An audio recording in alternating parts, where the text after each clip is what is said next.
বাস্তবে কি আবাল্য বিধবা সুনীলা নীলেন্দুর মাতৃকুলে ছাই ফেলতে ভাঙা কুলো, যার সংসারে যখন অসুবিধে পড়ে তখন সুনীলাকে স্মরণ করে, তখন তোয়াজও করে।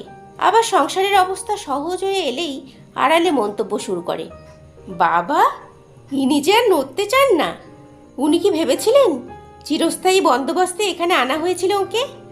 বাবা কি করে এখন সস্থানে প্রস্থান করানো যাবে? এসব মন্তব্য কি শুধু মানুষ অকৃতজ্ঞ বলে? না, অতটা দোষ মানুষকে দেওয়া সঙ্গত হয় না।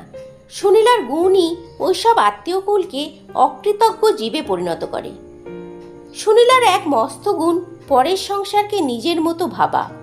সেই গুণে সুনীলা প্রথমে উচ্ছ্বসিত প্রশংসা আর অপর্যাপ্ত আদর পায়, আর ক্রমশ দু চক্ষের বিষ হয়। ভরা নদীর স্রোতে পড়লে লোকে পচা বাঁশখানাকেও বুকে ধরে, তা বলে ডাঙায় উঠে তো সেখানা বুকে বেঁধে বেড়াতে পারে না। অবিলির বাড়িতে সুনীলা যখন পড়ে সংসার মাথায় করে, তখন ধন্যি ধন্যি পড়ে।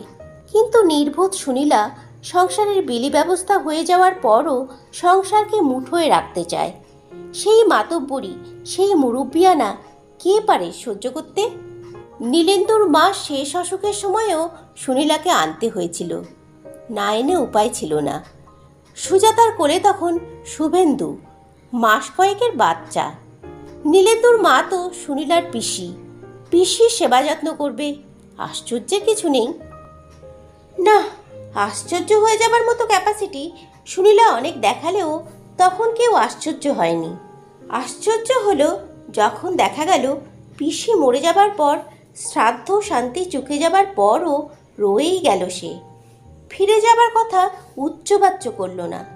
পিসির পরিত্যক্ত ঘরটায়, পিসির শোয়া চৌকিতেই শোয়, পিসির রান্নার সেটটাতে রাঁধে খায়, আর বাকি সময়টা চরকি ঘোরে।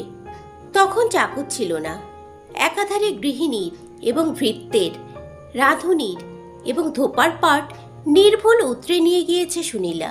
মনে হয়নি কোনোদিন এ বাড়িতে ছিল না সে।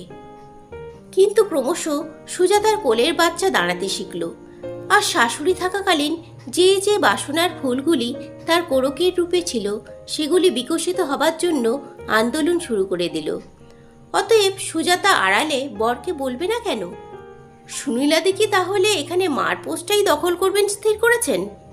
তুমি কি আনবার সময় পার্মানেন্ট পোস্টের আশ্বাস দিয়ে এনেছিলে?